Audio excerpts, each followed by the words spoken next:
Hi, guys. We have Adam on the call today. Very unique, interesting business model in recruiting and a very unique background coming in. So I want to get right into it, Adam.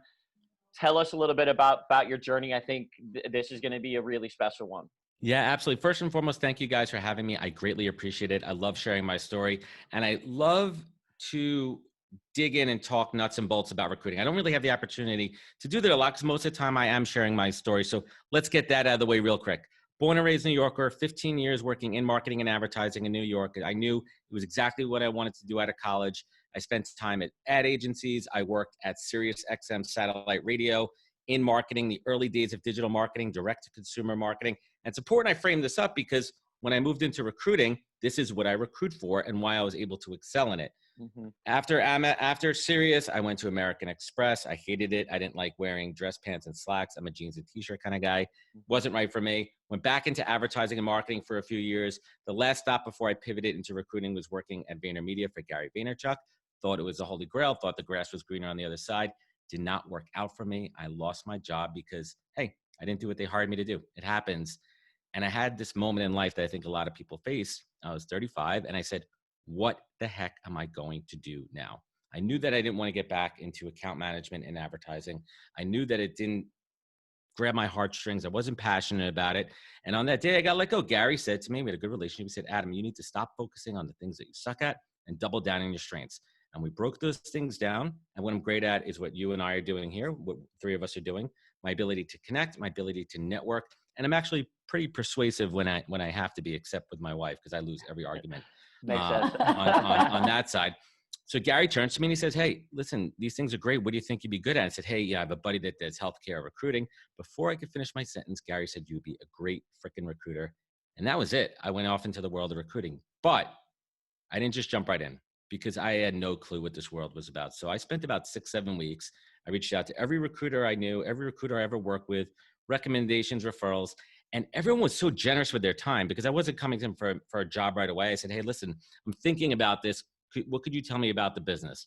I learned the good, the bad, the ugly, what a draw means. And I think a lot of people don't understand what a draw means. Wow, $100,000 job, 20% fee. I'm going to get a big fat check for 20 grand. No, that's not the way it works, people. You have to understand what a draw means, the concept of that. You have to understand the splits to the house, taxes, and all that dynamic. And really what it was about, lead time, guarantees, all these pieces that your audience knows about. But unless you're in the industry, you're kind of blind to that. So about 6 weeks in, I had an opportunity to meet a great agency called Onward Search. And I knew from the beginning and from my interviews that I didn't want to be at a firm that was just pick up the phone and dial all day. That's not me. That's not my type. This firm welcomed me in because they valued my experience, who I was, and what I was bringing to the table. And July 2015, I started as a full desk marketing recruiter. And full desk, as everyone knows, I was doing delivery and biz dev. And yeah, that was the start of my recruiting journey. Day one as a rookie, low man on the totem pole. And I had to learn the art and science of recruiting. And it's been a journey. Yeah. So walk me through, you come in there with a great background of, agency and advertising, which is awesome. So did you hone in on placing for other ad agencies? What did you do for your outreach and your biz Yeah. dev? I mean, day one, full desk recruiter, Oof. you got to get some Yeah. open positions. Yeah. Yeah, So, your background is really unique too. A lot of recruiters don't have this. So I'm looking forward to, picking your brain on it. Yeah, absolutely. So let's talk about the biz dev side right away. So first, they did have a couple of open recs for me to kind of jump in with and support with Okay. right away, so I could understand that. But I really spent the first couple of weeks learning. I needed to learn how to do a candidate intake. And the key piece there that I learned that I take with me on every single call, literally I had 2 calls earlier today, I have 2 calls after this, is understanding a candidate's motivation, understanding their why. And I truly believe once you understand their why in the initial phone call, after you make that connection and then understanding their why, the 2 pieces, that is key, right? You have to be on their side. You have to be, you have to be a partner with them. So understanding that side about the candidate connection, I think was critical. When it comes to the client side of it, learning how to do a proper client intake. Hey, listen, I thought I knew, hey, I work these jobs that I'm hiring for. I'm recruiting for account management. I'm recruiting for strategy, creative, project management, either a job that I was in or that I work closely with. So I had a competitive advantage to knowing the ins and outs and the questions to ask the candidates, but what was But what I really needed to learn was how to ask those candidates those questions to a hiring manager to find out what they wanted from a soft skills perspective. Mhm. Hey, Todd, you tell me, like, what's the best, you know who you like to work with. What's a Mhm. personality that jives with you, right? These are the type of questions that really separate good recruiters from pardon my French, crappy recruiters. Mhm. And I needed to learn all those fundamentals before I could even start. When it comes down to the biz dev, this is where it got fun. I never in my life have done a cold call. I was scared of cold calls. I didn't know what a cold call was. So they started me off with warm calls. I literally went through my LinkedIn Rolodex and I listed out everybody that I knew. And I started an outreach campaign to tell them, hey, I've shifted roles, I've shifted careers. This is what I was doing. And I was lucky that it was a great market at the time. And people came to me with opportunities. They wanted to give me that chance. And I'm thankful for that. Because a lot of recruiters don't have that. But after that wore off, after those low-hanging fruit kind of wore off, I had to get into the trenches and learn how to do outreach and learn all those techniques about sourcing on the job board, seeing the open position, seeing who you knew worked at that company, back-ending into it, getting those intros, like all those pieces that are fundamental. And I learned quickly that I kind of enjoyed the hunt. Mhm. It brought out something interesting in me. It brought out this competitive edge where, like, I liked the win. And I was a competitive person, but not really. But it was a thrill of the win. And I think that was a big element in recruiting. And I got a quick win early. It's a quick little story. I had my first placement in 3 weeks. And it was a split. And it was a decent sized deal, but it was a nice win to get under my belt. And there was a 90-day guarantee on it.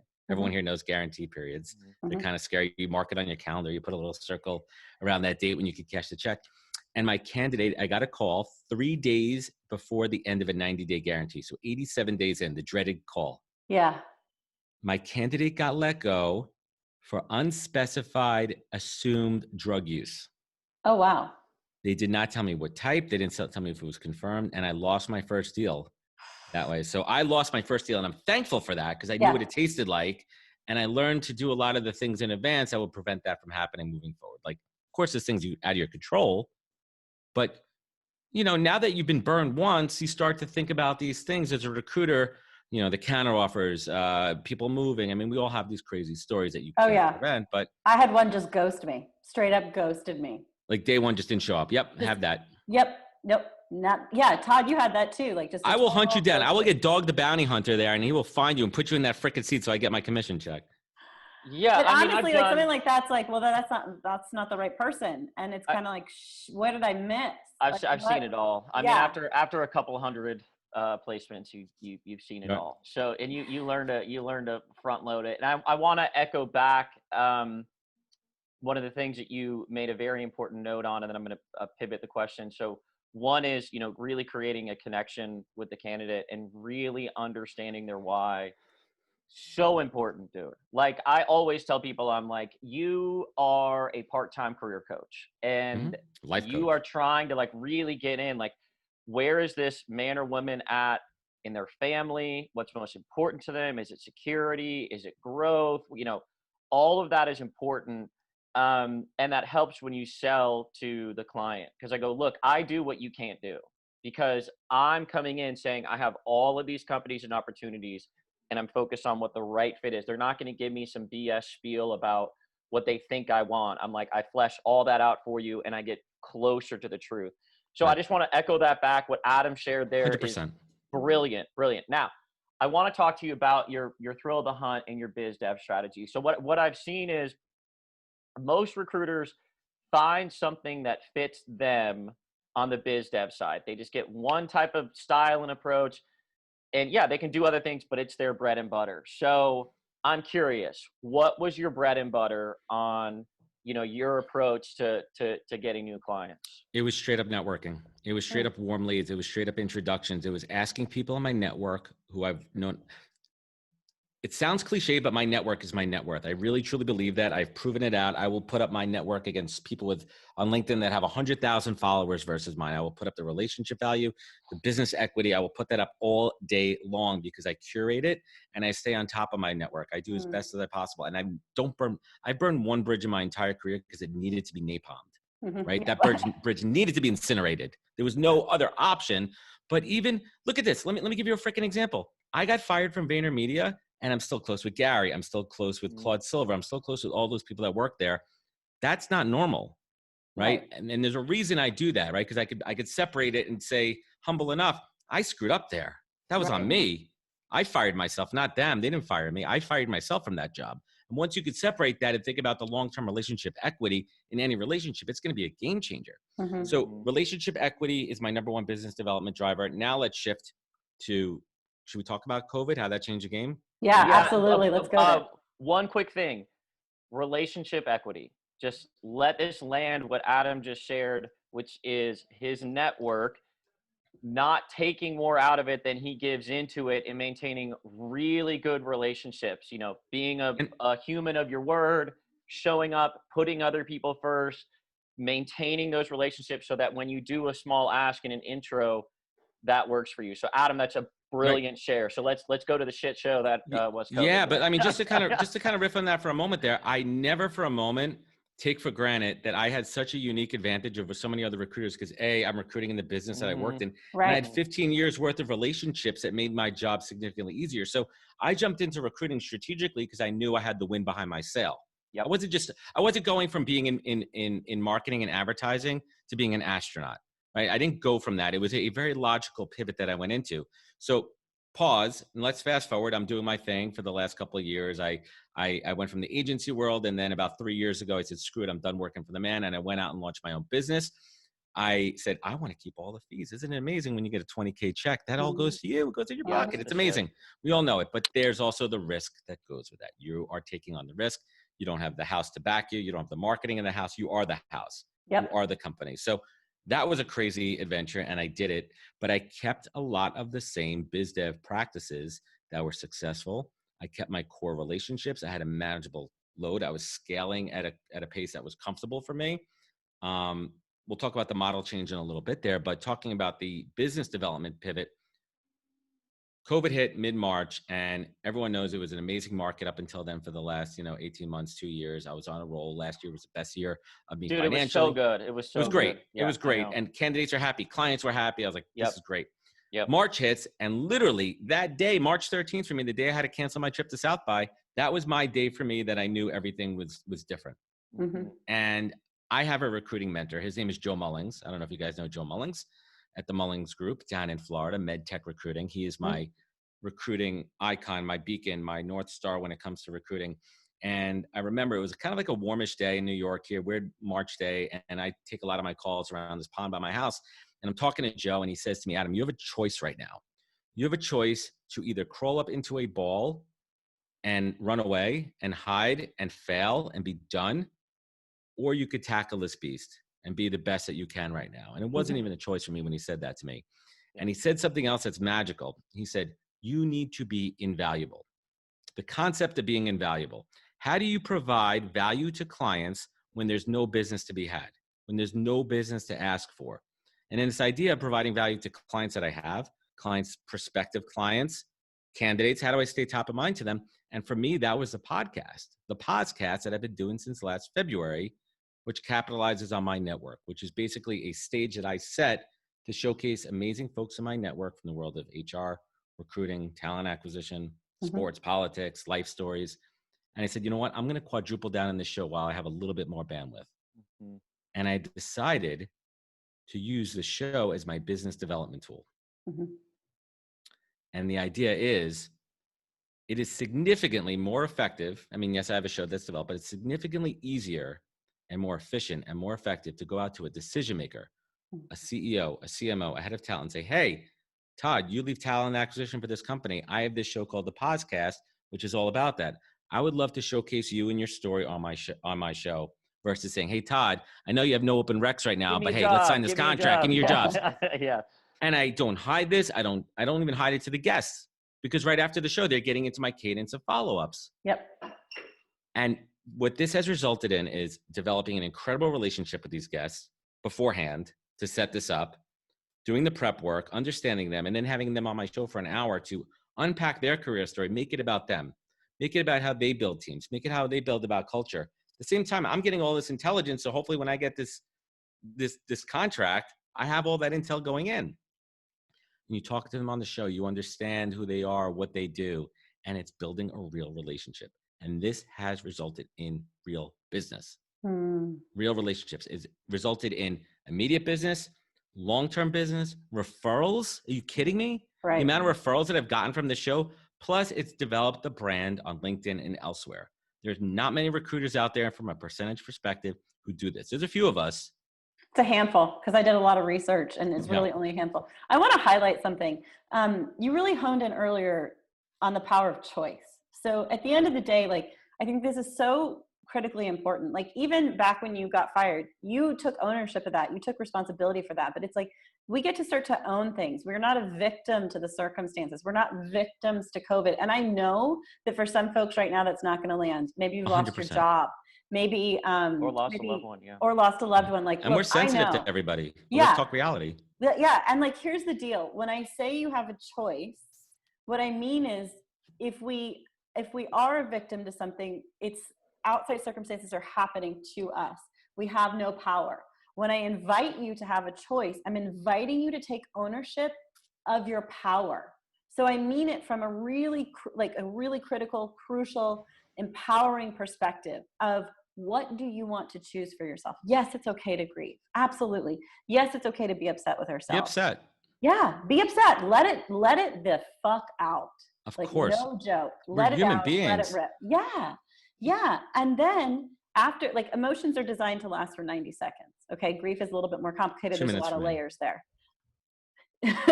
There's a lot of layers there. But like, essentially, get on that roller coaster, ride it out, let it go. And know you have just released something, and now you have clarity. Now you have an opportunity to say, what am I going to choose?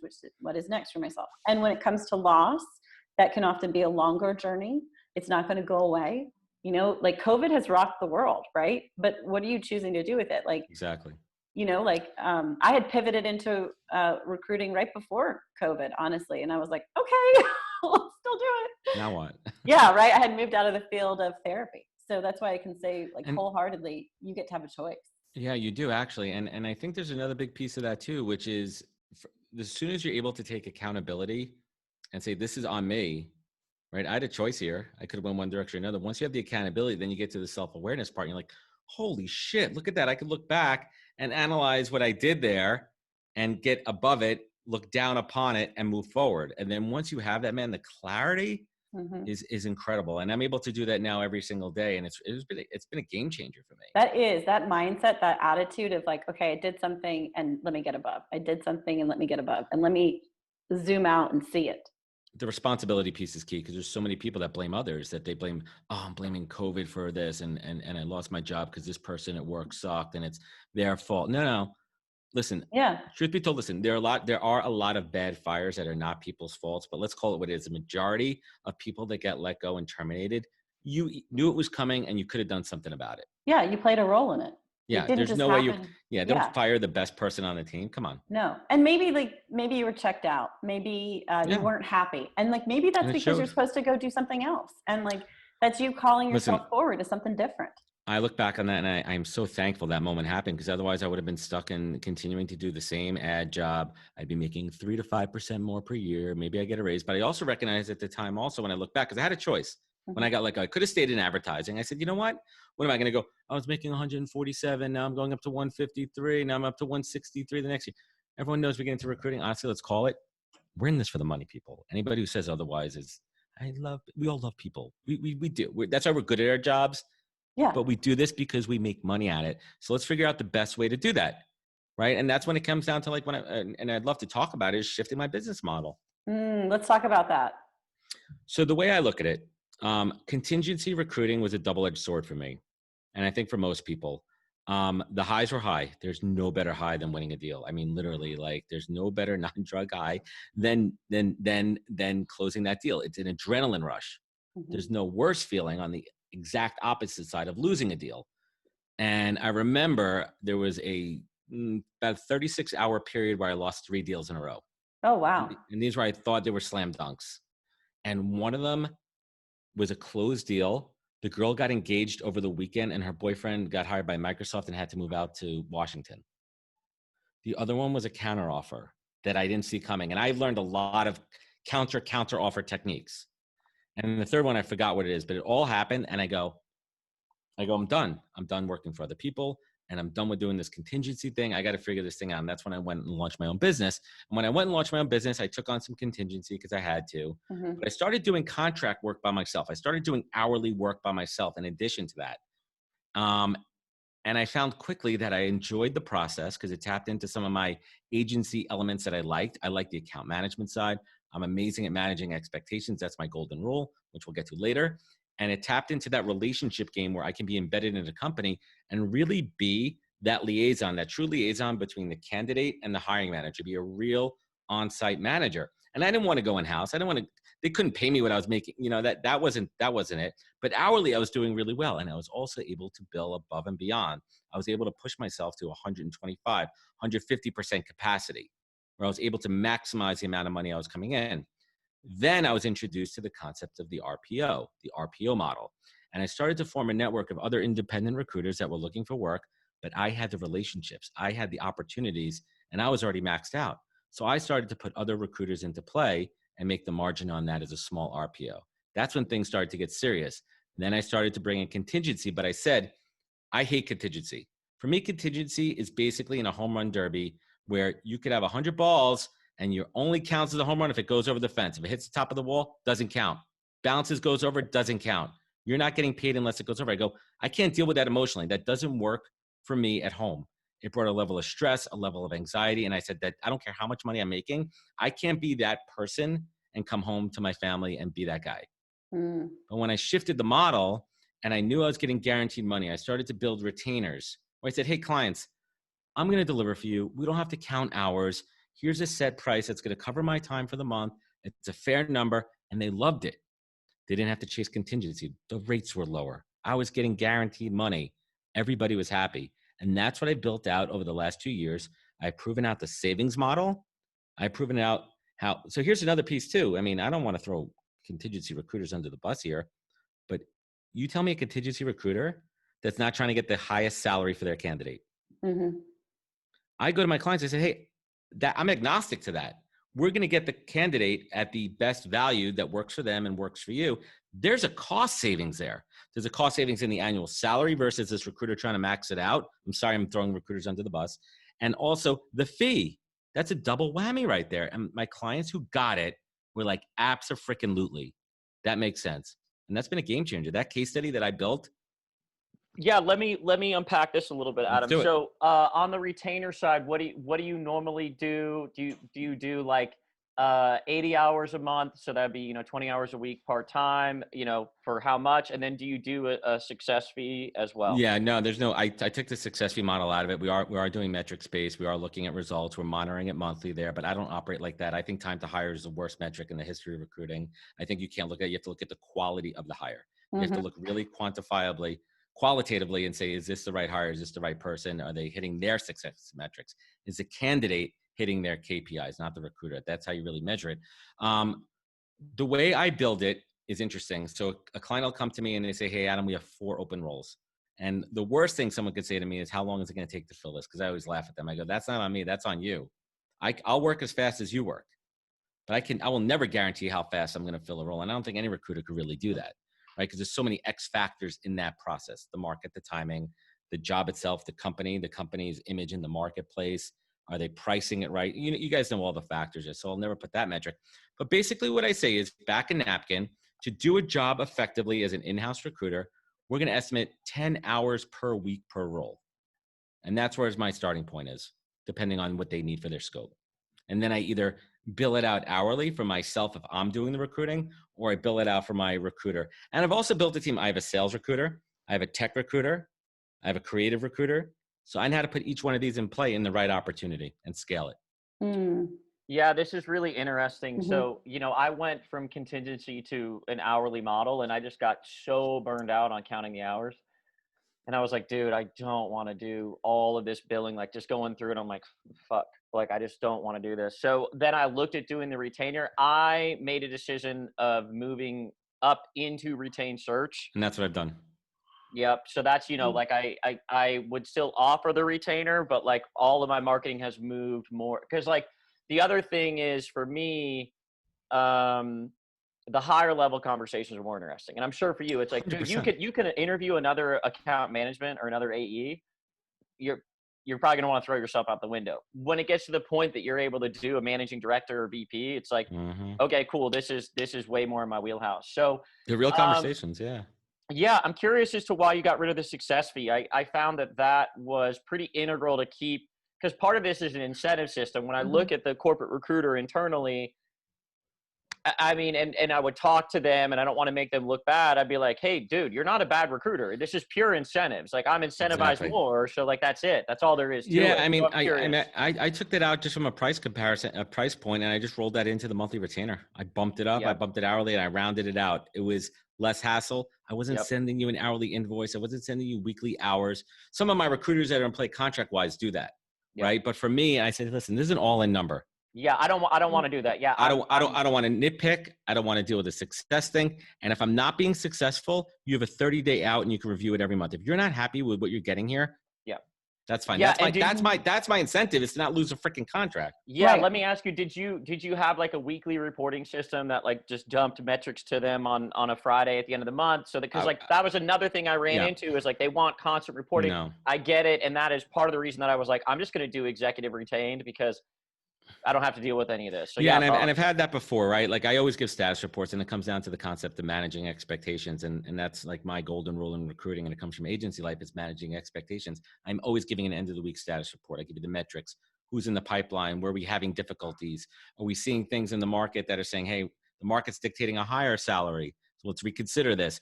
Where are the log jams in the process? Hey, this hiring manager, she's been out for a week and it's holding things up, or she's busy. Let's figure out how to do that. So I kind of took that out of it. The other piece I did too is I still have opportunities for contingency that come my way. Yeah. I will only take them at an exclusive guarantee, retained executive search.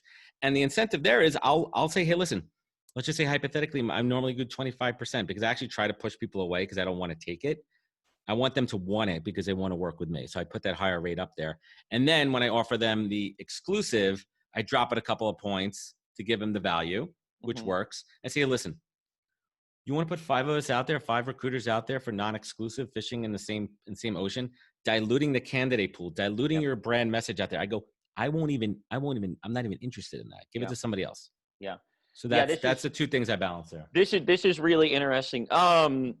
Okay, so on the retainer model, like, did you find a way to automate that status and reporting? Because I found I was like, each Friday and it's like my whole Friday was sending status to all of my clients, and I was like, holy shit, I can't do this anymore.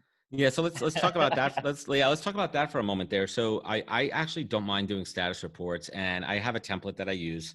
Literally, it's a Word document, and I'll update it with the candidate names. I'll update where the pipeline is. So the client knows what they're going to get. They know where their eyeballs to go. They know where their key metrics are. So really it's about efficiencies when it comes to recruiting. I have insane OCD, and I have had spreadsheets, Google Docs since day one of all my roles, my candidates. I have markups. I have everything.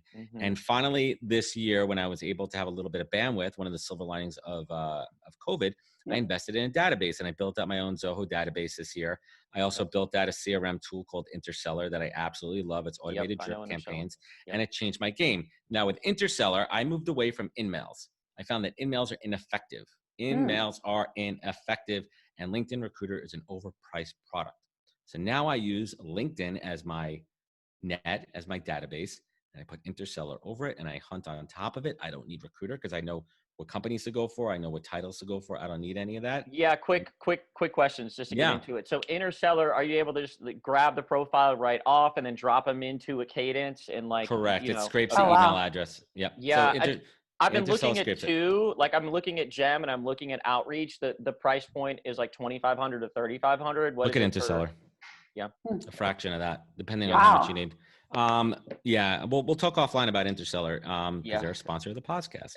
Awesome. Which was a strategic move as well. So if you think about it, a lot of strategy behind everything. I was using the product. I was a fan of the product. I love the product, and I literally reached out to them and said, "Hey, I love your product. It makes sense for my show. I have a recruiter audience. You have a recruiter product. Let's talk about that." And that covers a big chunk of the production of the show. My show is a zero cost. That's awesome. My show costs me nothing but my time, which is a value. But getting back into You're like, wait a minute, actually, there's there's a big cost there if you want yeah, to build me I out. am So, valuable. so the big aha moment for me was moving away from doing the same old thing all the time with LinkedIn Recruiter, paying a fortune for it, paying a fortune for the emails. And I was lucky when I was working in-house at some of the agencies, I would have a recruiter seat, so I would have access to that. But when I moved away from that and I started working with some of these smaller brands and startups, I was like, I'm not paying for that. And Recruiter Lite is garbage. Sales Navigator, you have better access to if you want to use it as a search function. But I said, I'm not paying for these emails. And I needed a way to get the candidate's email address and phone number and be able to contact them without Recruiter. So Interseller came my way. It's easy to use. It scrapes the email address with a pretty good accuracy. And I also use it for biz dev. You could choose if you want to choose find work email or find personal email. And then I separate the cadences. So a lot of times I'll be searching for candidates and somehow I'll see a job opportunity or they just moved from a job and now I know there's a vacancy at their old place. I'll reverse engineer it. I'll go back and say, wow, this agency just lost an account executive. Let me find their head of talent. Let me drop them right into my biz dev cadence. Oh, this is genius. Yeah. It's really easy. It's and a whole changed system. It's about having a system and a system that works. My systems work, but it was also hard for me to break it because I was so set in my ways for so long. And then once I finally got past going back to, what you're saying is, hey, that wasn't working. Self-awareness. Let's change this game. And I've adapted, I've changed, and Interseller integrates with Zoho. So whenever I pull a candidate in, they go right into my database. I don't have to do resumes. I don't have to do anything. It's clean and it works. It's when you develop a drip campaign, and it's coming from your email address versus LinkedIn InMail or the messages, it's pretty effective. And, I put my marketing hat on and think about when I used to do email marketing for 10 years, subject line testing. Now you can put jiffies in the emails. You can put videos. You can put links. You can put your Calendly link right in. And it's made me a lot more efficient recruiter. And this concept of efficiency, outsourcing. I have a sourcer on my team. She's fantastic. Been with me 3 years. I couldn't do what I do as a one-man shop. There's a team. Yeah, just a quick personal question. How many hours a day do you work? And are you happy? Do you find that you're working too much or? No, I'd say I'd say I work from 8:30 to 6:30 every day. As soon as my kid is off to school, I got 2 kids. I have an 8.5-year-old daughter. She's in 3rd grade and she's in school physically, which is great. Wow, that's awesome. Yeah, and I have a 2.5-year-old son, and we're lucky to have home care. So as soon as wifey's out to work, kids are off at school, I'm either coming here to this office or I'm working from home. And I work from 8:30 to the dinner bell at 6:30. I like to work hard and fast, but I also know when to take my break. So occasionally on a Friday, I'll check out for a couple hours in the afternoon early. But right now I'm building a business. I'm building a business and I have to put in the work. Yeah. I have to put in the work right now. But don't get me wrong. In the last 3 months, I've experienced burnout for the first time in my life, and I felt it, and I felt myself crash. I felt like there was a short circuit. I was forgetting things. I wasn't present. I wasn't attentive. Wasn't listening to my kids. I wasn't listening to my wife. And I turned to her. I just said, "I'm burnt right now." And she said, "You need a little bit of a break." And I took a couple of days just to unplug, not go on LinkedIn, get off my phone, tell my clients I was sick for a couple of days because I needed it. And it was just a Friday, Monday, nothing crazy. Life went on. We didn't skip a beat. Nothing got lost. Interviews went on as scheduled. But I was able to clear my head and come back more focused. But I was also able to recognize some of the signs of burnout. Because my analogy is I'm the guy in the circus spitting plates. Got a plate here. I got another plate here. I got the podcast. I got biz dev. I got shows here. I say that all the time. I got a partnership here. I'm trying to pitch this. I'm trying to move into a new office. I'm trying to do this. I'm trying to do a refi in my house. I'm trying to fix a garage door, right? All these things in life. And you layer on the complexity of running a business, your own business, like so many of us have, and recruiting, which is so granular and tactical. And you have to be aware of the conversation. You have to be able to present. You have to be able to get on a phone with a client. If a client texts me right now, I need to know where that candidate is in the process, what the feedback is. And that takes a lot of mental effort. It's not for everybody. It's a crazy industry. There's nothing like it. Urgency is really part of it too. So it's on it, real fast. And it's so interesting you said burnout, because the truth is we all get to set up, the beauty of having your own thing is you get to set it up how it works for you and how it can still be something that your business can grow from. And it's important when we start to experience that hone in and to give ourselves time. Like I like to take like half days on Fridays. Like it works for me, but I go hard, you know, like I'm on it, Yeah. I'm at it. But even for me, like I'm like COVID kind of like threw things for a loop, and it's like pause. Don't forget you need to be connected to people. So for me, it's like at the end of the day, I actually need to leave and go see friends or go do something, You even need if to it's like decompress. yoga. Yeah, exactly. Something The that word like, is decompression. yeah, something that like gives that to me. And it's like, when you have that, when you stop and you say, you know what, I actually deserve this moment, and I'm gonna take this day. I'm gonna maybe take 2 days, maybe take 3 days. You get to do it. Yeah, you do. But it's hard though. I mean, owning your own business is such a thrill, and it's a roller coaster, but you're ultimate. You're I, responsible. I, I knew like I knew the moment that I started my own business that I can never go back, that I would have clients, but I'm never going to work for somebody else. I'll be able to walk away from something. I could do what I want. And I was built for this. I couldn't have done this at 22 years old out of college. Yeah. You know, I had to wait till I was, 37, 38 to go and start my own business. Yep. And have that tenacity and that skill set and organize and all those pieces to pull it together. And now I'm getting into the fun part of scaling. And this comes to a really interesting point in the conversation where I knew there was certain things I wasn't good at and I needed help. And I think COVID was amazing for that. I got an SBA loan. I applied for it and I got it. And what I was able to do with that money was invest it back into my business. I invested in my infrastructure. I revamped my creative. I invested in the podcast creative and the tech behind it to make it an amazing show. But I also invested in a business coach who was a client of mine because I sucked at biz dev. I talked to you about the relationship biz dev, but I didn't know how to take the biz dev past my relationships. And that's what I needed to do to scale. And he taught me that. He taught me the mindset, the infrastructure, the techniques, the approach, how to create like that true desire for somebody to want your business and testing. And that was a great investment. Are you kidding me? It took one client 1 month to pay that off. Yeah. Yeah. That's so key. Like for a lot of folks, like there is a power in choosing to work with somebody else because they have insights that will come as a direct result of the conversation that you're having with them. And it's like, Exactly. you can look in the mirror all you want, but you're not going to see everything. And it's so critically and crucially helpful. The thing with coaching is two things. One, you want to hire a coach who has been where you were and is at where you want to be going. You never want to hire someone, and it seems like common sense, but so many people go in the right direction who have that experience. And you hire a coach, exactly as you said, to see your blind spots, to look from the 30,000 foot view.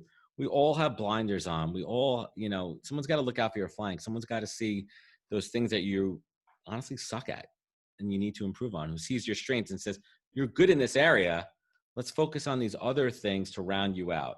And I'm thankful for that. And I love the relationship with my coach. He's amazing. And like, he taught me so many things. He gave me confidence. He gave me those tools in my tool belt, the Swiss Army knife, those things that I didn't have that really rounds me out. And I know I could pull out that weapon whenever I need it. Whenever I need that, I have that in my arsenal now. Like I have a end of year push campaign that I never even would have thought of. And let's just say hypothetically, I'm reaching out to 500 people, potential prospects. I need 1 or 2 of them to hit. That's a very small percentage. Yep. Right. That'll make or break. That could 1 or 2 of those doubles my business. 3 of them triples it. Right. Like that's the way you have to start to think. They're incremental wins. You're not going to hit every prospect with the right message at the right time, but all it takes is that one time, the right time at the right moment to make it happen. I love this, Adam, because you're already successful and you hired a coach. And I'll talk to people and they'll refuse to get coaching and they're not successful. And I'm like, dude, I don't know how to impress upon people more. Like I have mentors, I have coaches, Kate does, you do. It's like you hit this thing where you go, oh, I am my own glass ceiling. But I am what's holding me back. And I need that mirror held up. And it's just funny. It's like, I can tell you right now, man, for most peeps, I'm like, if you want one question to find out, like, you don't even need to know someone's income, relationships, just ask, do you have a coach? If they say yes, guaranteed they're doing so way better. And the people that say, no, I don't, you're like, bro, I'm gonna tell you a quick little story. So I was about to sign with my coach and I reached out to Joe Mullings, my mentor, and I said, hey, Joe, and this is over text message. I'm like, Joe, what's up? I'm like, hey, I'm thinking about signing a coach. What are your thoughts on coaching? And he wrote, ha, ha, ha. He goes, I'm right about to call my coach that I've been interviewing and sign him. And the way I kind of say, and his coach was Steve Jobs' business coach, just to put shit in perspective for everybody. Yeah. We're heavy hitters here. I mean, we're talking 5-6 digit fees on that.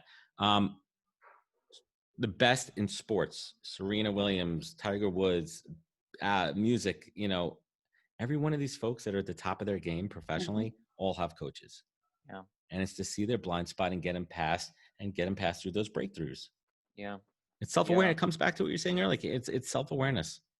Yeah, it's so funny. It's like it's built into other industries like athletics and performance, and then like you talk to someone that runs their own business, you're like, I don't need a coach. I'm like, bro, you're kidding yourself, dude. And I was talking to Kate, like I'm looking for my next one. You know what I mean? Like we talk daily, and I'm like, hey. Yeah. I'm ready for another kick. You know what I mean? It is, and it's an investment too. And you can't look at it.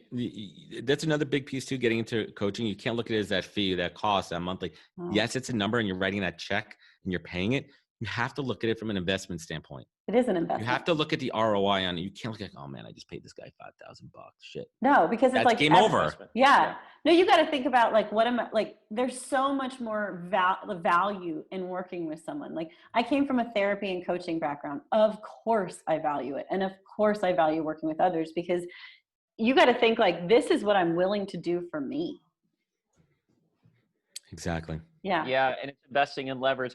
So, Adam, how can people access you more? Yeah, absolutely. I live on LinkedIn, Adam J. Posner on LinkedIn. You could find me there. Business-wise, nhptalentgroup.com, and the podcast available on all major platforms. Okay, Kate, and we'll have a link to the podcast below, Kate. Yep, correct? Scroll below. I mean, it's just full of incredible information. Podcast.com. It's right there. I was lucky enough. Yeah, scroll down and click on to subscribe to Adam's podcast. He's doing 1 to 2 a week. Adam, what do you want to leave our audience with today?